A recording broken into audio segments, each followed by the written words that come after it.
Yeah. Not to accept half of a loaf months ago when you said, I'm not going to accept half a loaf. Look, I'm going to tell you something. now Don't characterize what we did before as a mistake, as a preface to your question, if you want an answer.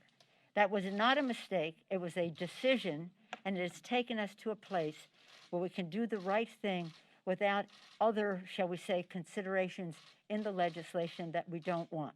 Now, that is it. Now, the fact is, I'm very proud of where we are. My chairs have worked very hard on all of this. They were not even happy with a proposal that we made the other day before we saw this proposal. They thought we had come back too small. So it's not about an individual, it's about how we address the needs of the American people.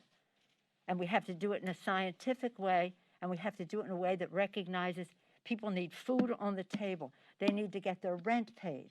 They need money in their pockets. They need their unemployment insurance to be there. They do not need a whole cacophony of other things that are on the agenda that have nothing to do with meeting their needs. So we're very pleased at where it is. And as I say,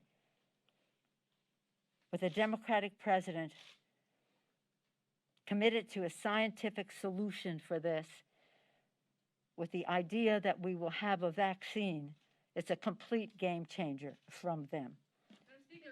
Yes, the petition that... No, I was recognizing you. Oh, thank you. Joe Biden said that on his first day in office, he will use Title IX to give transgender students access to sports, bathrooms, and locker rooms in accordance with their gender identity in all federally funded schools. Does he have the power to unilaterally do this, and do you agree with this? Yes, and I think he does. Yes, ma'am. Speaker Pelosi, the petition that Rita Hart is going to file soon as far as her race is concerned over in Iowa, how is the House going to prevent a situation that was seen in 1985 between McCloskey and his Republican opponent?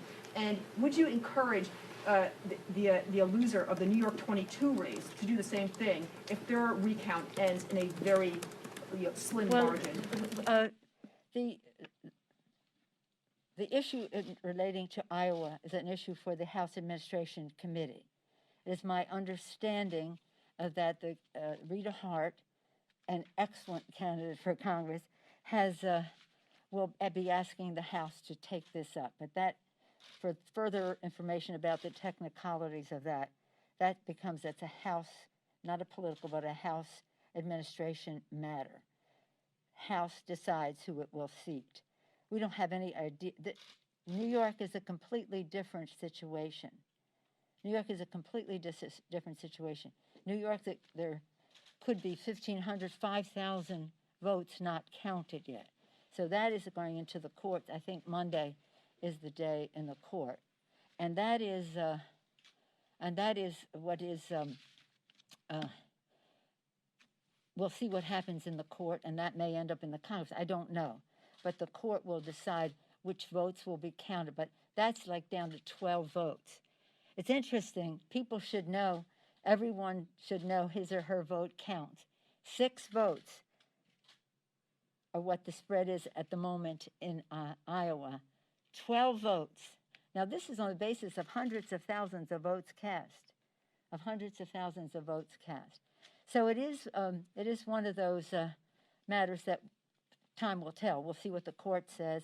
We'll see what the House administration options are and what they decide. The economic pain of the pandemic is evident in the final employment report of the year. The U.S. adding 245,000 jobs last month. That's about half of what was expected. The unemployment rate has inched down to 6.7%. Overall, though, the economy is still down nearly 10 million jobs since the pandemic hit. And while millions of Americans are struggling to find work, pandemic unemployment benefits introduced by the CARES Act are going to expire at the end of this month unless Congress takes action, and fast. CNN's senior congressional correspondent Manu Raju is with us now on this story. Manu, Capitol Hill negotiations are heating up. You have lawmakers on both sides pushing for an agreement that has stalled for months. Today, the House Speaker is defending her handling of the stimulus, and I know that you asked her about that. So what more can you tell us? Yeah, that's right. There are high-level negotiations that are happening. There's momentum on both sides. They are talking about a package around $900 billion. There are a lot of details they still need to sort out. It's possible that negotiations could extend not just next week, but to the week after. But there is new optimism. Now, the question has been about how they got to this point.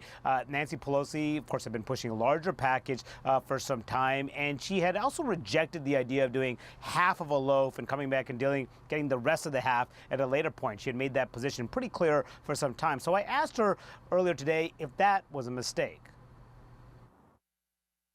Not to accept half of a loaf months ago, when you said, I'm not going to accept half a loaf. Look, I'm going to tell you something. now Don't characterize what we did before as a mistake, as a preface to your question, if you want an answer.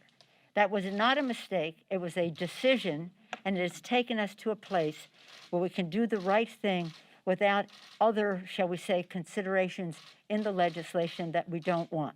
So we're very pleased at where it is, and as I say, with a Democratic president committed to a scientific solution for this, with the idea that we will have a vaccine, it's a complete game changer from them. So she's saying the big difference now is that Joe Biden is coming in as president, and then since he's president, they could get more of what they had been seeking at a later time, which is why she says that the posture and the dynamics have changed.